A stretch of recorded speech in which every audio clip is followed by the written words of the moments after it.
The bloody conflict zone, Israel and Palestine. 1. The letter that started it all. Picture this, it's November 2nd, 1917. World War I is tearing Europe apart. In a mansion in London, British Foreign Secretary Arthur Balfour sits down to write what will become one of the most consequential letters in modern history. Just 67 words. Addressed to Baron Rothschild. But those words would ignite a conflict that still burns today, over a century later. His Majesty's government view with favor the establishment in Palestine of a national home for the Jewish people. Balfour had no idea he was lighting the fuse to what would become the world's longest-running geopolitical powder keg. But to understand why this letter mattered, we need to go back. Way back. To a story that begins with two brothers, a promise from God, and a land that three major religions would claim as their own. 2. The brothers who started everything. Nearly 4,000 years ago, in the ancient city of Ur, lived a man named Abraham. According to Scripture, God commanded him to leave everything behind and journey to a promised land, Canaan. But here's where our story gets complicated from the very beginning. Abraham had two sons. Isaac, born to his wife Sarah. And Ishmael, born to Hagar, Sarah's servant. In Jewish tradition, Isaac would father the Jewish people. In Islamic tradition, Ishmael would become the ancestor of the Arab peoples. Two brothers. Two peoples. One land. The Jews would build their greatest kingdom here under King David around 1000 BCE. His son Solomon constructed the first temple in Jerusalem, a building so magnificent that its destruction still echoes in Jewish memory today. But empires rise and fall like tides. The Assyrians came first, scattering the northern tribes. Then Babylon destroyed Jerusalem and dragged the survivors into exile. The Romans delivered the final blow in 70 CE, demolishing the Second Temple and sending the Jewish people into a diaspora that would last nearly 2,000 years. But here's what's fascinating, they never forgot. Every Passover, Jewish families would end their meal with the words, "Next year in Jerusalem." For 2 millennia, this wasn't just a hope. It was a promise they made to themselves. 3. The captain who changed everything. Fast forward to 1894. Paris. A French Jewish artillery captain named Alfred Dreyfus is falsely accused of treason. Anti-Semitic mobs fill the streets, screaming death to the Jews. Among the crowd of journalists covering this injustice stands a man whose life is about to change forever. Theodor Herzl was a successful playwright and journalist. He believed Jews could simply assimilate into European society. But watching that mob, seeing centuries of hatred explode in supposedly civilized France, he realized something chilling: Europe would never truly accept its Jews. Herzl rushed home and wrote feverishly for days. The result? Der Judenstaat, the Jewish state. His revolutionary idea was simple yet radical: Jews needed their own country. Not in Uganda, as the British would later suggest. Not in Argentina, as some proposed. In Palestine. In their ancestral homeland. But there was one problem. Palestine wasn't empty. It was home to roughly 400,000 Arab Palestinians who had been living there for generations under Ottoman rule. They had their own villages, their own culture, their own deep connection to the land. 4. 3 promises, 1 betrayal. World War I changed everything. The Ottoman Empire, nicknamed the sick man of Europe, was finally collapsing. Britain saw an opportunity. But in their desperation to win the war, they made promises they couldn't keep. Promise number 1, to the Arabs, led by Sharif Hussein of Mecca, they promised independence if they rebelled against the Ottomans. The Arabs delivered, launching the famous Arab Revolt, yes, the one from Lawrence of Arabia. Promise number 2, secretly, through the Sykes-Picot Agreement, Britain and France agreed to carve up the Ottoman territories between themselves. Promise number 3, the Balfour Declaration, promising Jews a national home in Palestine. Here's the thing about promises made during wartime, they're often impossible to keep. Britain had essentially promised the same land to 3 different parties. It was a geopolitical disaster waiting to happen. 5. The suitcase stories. When the British took control of Palestine in 1920, they faced an impossible situation. Jewish immigration increased dramatically, especially as persecution in Europe intensified. But every Jewish immigrant was seen by Palestinians as a threat to their existence. The early Jewish settlers came with suitcases full of hope and stories of persecution. Rachel came from Russia after her family survived a pogrom where 49 Jews were murdered. David fled Poland when his synagogue was burned down. Sarah escaped Germany as Nazi ideology began to take hold. But the Palestinians had their own stories. Ahmed's family had farmed olives in the same grove for 12 generations. Fatima's grandfather had built their house stone by stone. To them, these weren't immigrants, they were invaders. The British, overwhelmed and under pressure from both sides, made a series of decisions that favored the Jewish settlers. They allowed Jewish militias to form while restricting Arab ones. They permitted land purchases that displaced Palestinian farmers. They hired Jewish police officers to patrol Arab neighborhoods. By 1936, Palestinian frustration exploded into what became known as the Arab Revolt. It lasted 3 years and was brutally suppressed by the British, with help from Jewish militias. Over 5,000 Palestinians died. Their military leadership was decimated. They would enter the coming conflict fatally weakened. 6. The horror that changed everything. Then came the Holocaust. Hitler's systematic murder of 6 million Jews didn't just shock the Jewish community, it horrified the entire world. Suddenly, the Jewish need for a homeland wasn't just a political movement. It was a moral imperative. Survivor accounts were staggering. At Auschwitz alone, over 1 million Jews were murdered. Entire communities that had existed for centuries were wiped out. The numbers were so incomprehensible that people struggled to grasp their meaning. European guilt was overwhelming. Countries that had turned away Jewish refugees during the war now felt compelled to support the creation of Israel. But there was a cruel irony: the solution to European antisemitism was being implemented in Palestine, at the expense of Palestinians who had nothing to do with the Holocaust. 7. The partition that satisfied no one. In 1947, the newly formed United Nations faced an impossible decision. How do you fairly divide a land claimed by two peoples? The UN Special Committee on Palestine spent months studying the issue. Their recommendation? Partition. The plan was complex. Jews would get 56% of the land, including the Negev Desert and coastal areas. Palestinians would get 44%, mostly inland areas. Jerusalem would be international. Population-wise, the Jewish areas would be 55% Jewish, 45% Arab. The Arab areas would be 99% Arab. Jews accepted the plan, though many were disappointed with the borders. Palestinians and Arab states rejected it entirely. How could the UN give away 56% of Palestine to people who made up only 33% of the population? But here's what's crucial: this wasn't just about numbers. For Jews, this represented the culmination of 2,000 years of exile. For Palestinians, it represented the loss of their homeland to people they saw as foreign colonizers. 8. The war that created two narratives. On May 14, 1948, David Ben-Gurion declared Israeli independence. 11 minutes later, President Truman recognized the new state. The next day, 5 Arab armies invaded. What happened next depends entirely on who's telling the story. The Israeli narrative, a tiny Jewish community, barely 650,000 people, faced annihilation by overwhelming Arab forces.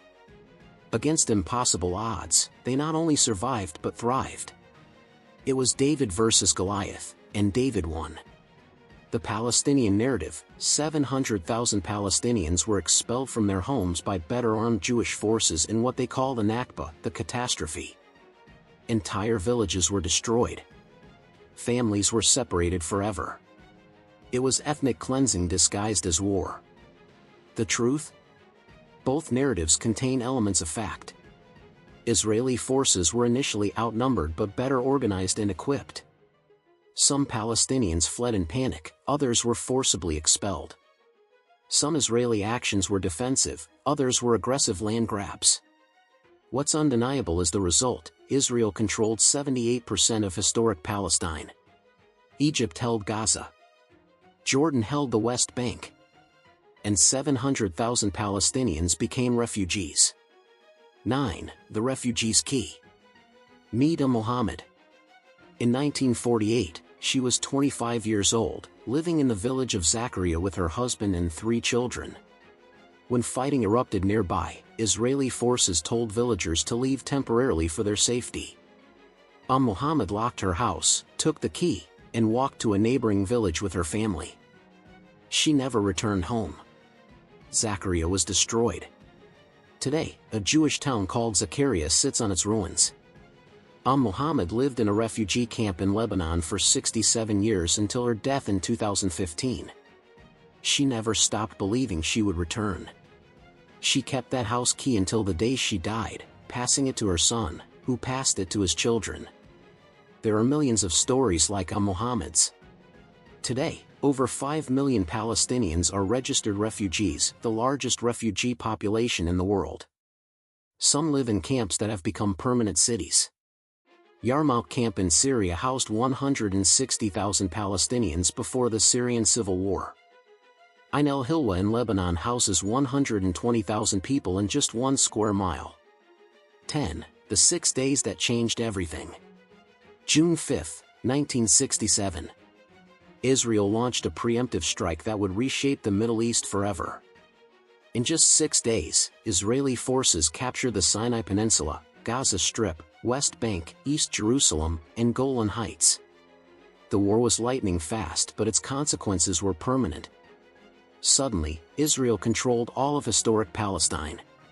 The Western Wall, Judaism's holiest site, was back in Jewish hands for the first time in 1,900 years. But Israel also found itself ruling over 1 million Palestinians who had no desire to be ruled. Defense Minister Moshe Dayan faced a dilemma. What do you do with 1 million hostile subjects?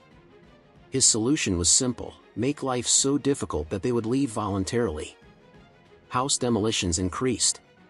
Permits became impossible to obtain. Movement was restricted. But Palestinians didn't leave. Instead, they dug in deeper.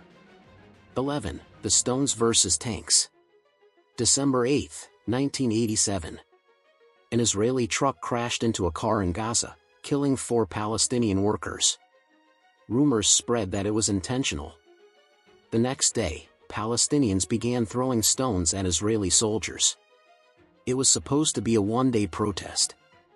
It lasted 6 years. The First Intifada wasn't a traditional war. It was children with stones facing soldiers with tanks. It was shopkeepers closing their stores in protest. It was teachers refusing to follow Israeli curricula. It was an entire population saying no. The images were devastating for Israel's international image. How do you explain shooting children throwing stones? Even Israeli soldiers struggled with the moral complexity. Some refused orders. Others suffered PTSD from patrolling Palestinian neighborhoods. Defense Minister Yitzhak Rabin ordered soldiers to break the bones of stone throwers. The policy backfired spectacularly, generating international condemnation and strengthening Palestinian resolve. 12. The handshake that fooled the world. September 13, 1993. The White House Rose Garden. President Clinton stands between Israeli Prime Minister Yitzhak Rabin and PLO Chairman Yasser Arafat. The world watches as former enemies shake hands. The Oslo Accords were supposed to end the conflict within 5 years. Palestinians would get limited self-rule in parts of the West Bank and Gaza. Permanent status issues, refugees, Jerusalem, borders would be negotiated later. But Oslo had a fatal flaw: it was built on deliberate ambiguity. Each side interpreted the agreements differently. Israelis thought they were giving Palestinians local autonomy while maintaining security control. Palestinians thought they were getting a state in stages. The reality was more complex.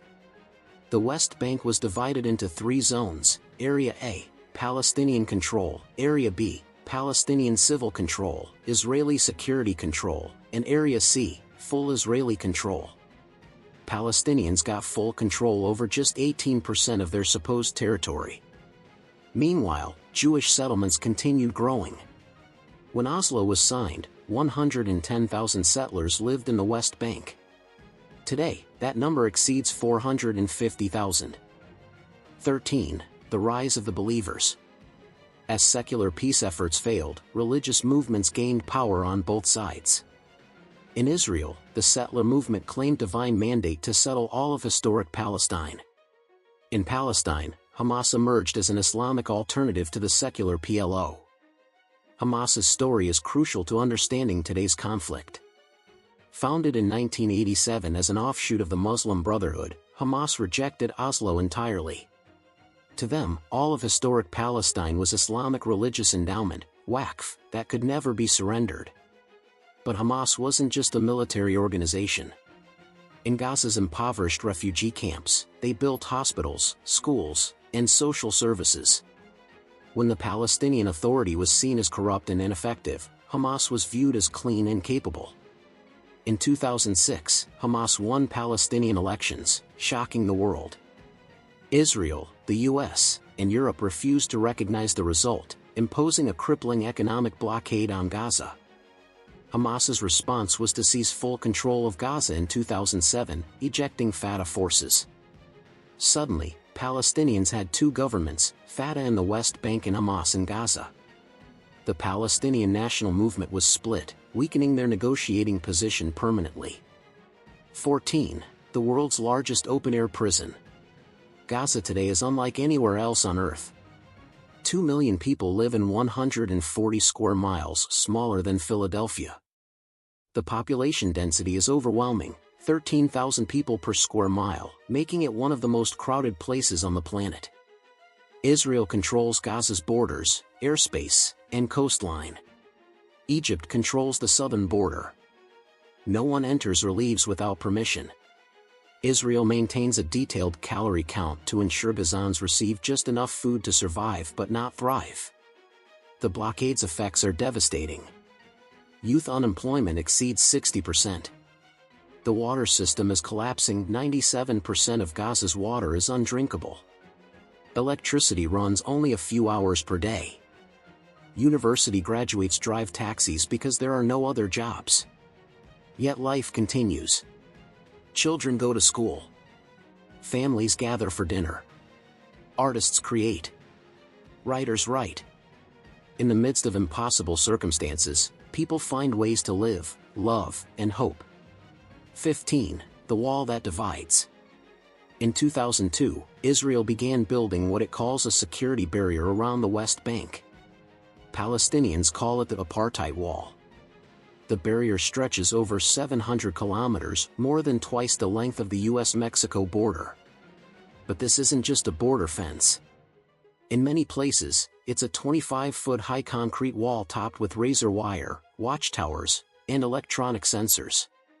It cuts through Palestinian villages, separating farmers from their fields, students from their schools, patients from their hospitals.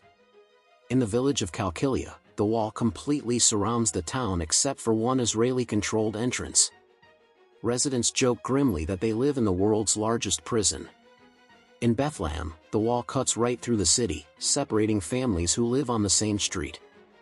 Israel says the wall has dramatically reduced terrorist attacks, and statistics support this claim. Palestinians say it's land theft disguised as security. 85% of the wall runs inside the West Bank, not along the Green Line border. 16. The children of the conflict. Today, 50% of Gaza's population is under 18. These children have never known life without blockade. They've lived through multiple wars, watching buildings collapse, hearing sonic booms that shatter windows and nerves. In Israeli communities near Gaza, children have 15 seconds to reach bomb shelters when sirens sound. Schools have reinforced safe rooms. Playgrounds have shelters that look like colorful mushrooms but are actually designed to stop rocket shrapnel.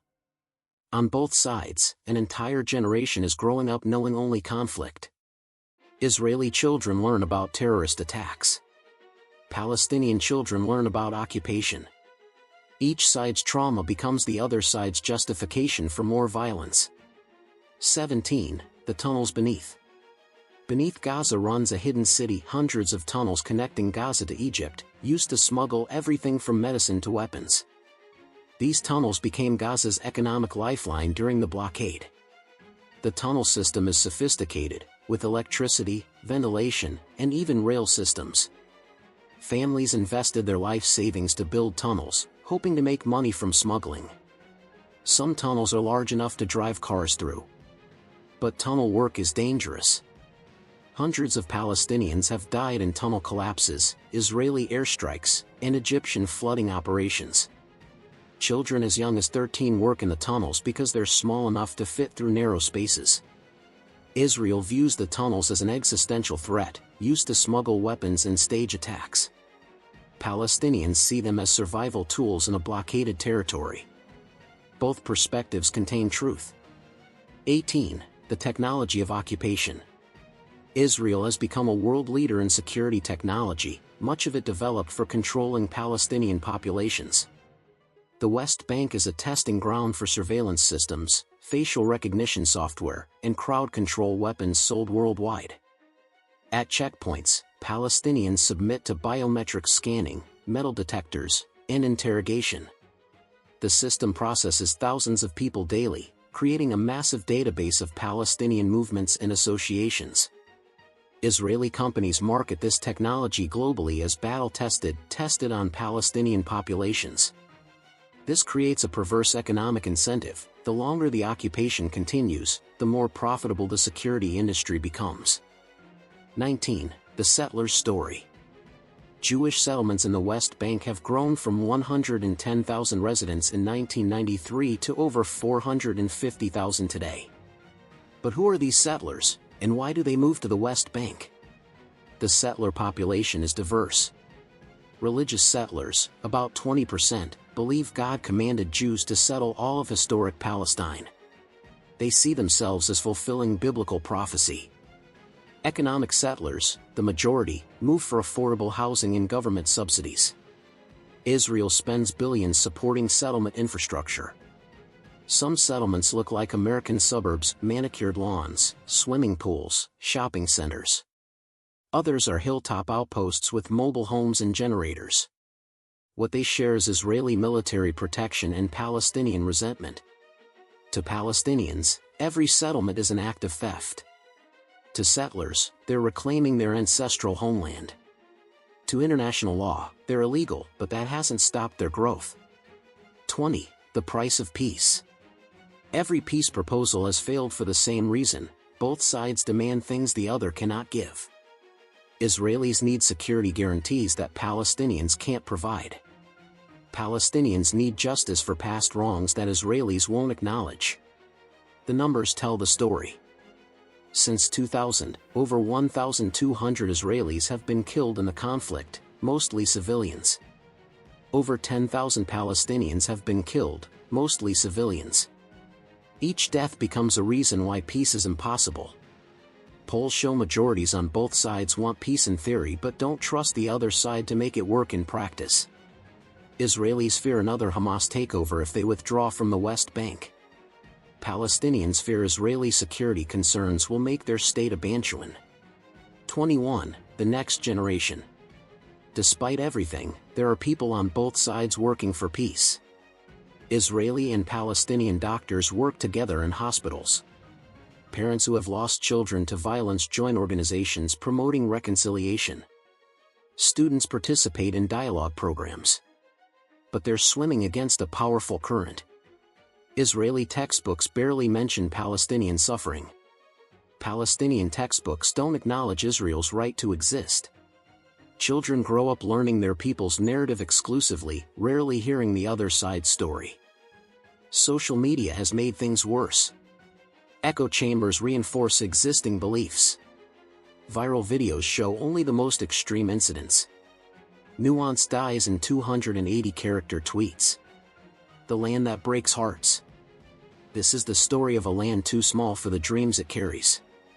A place where ancient promises collide with modern realities.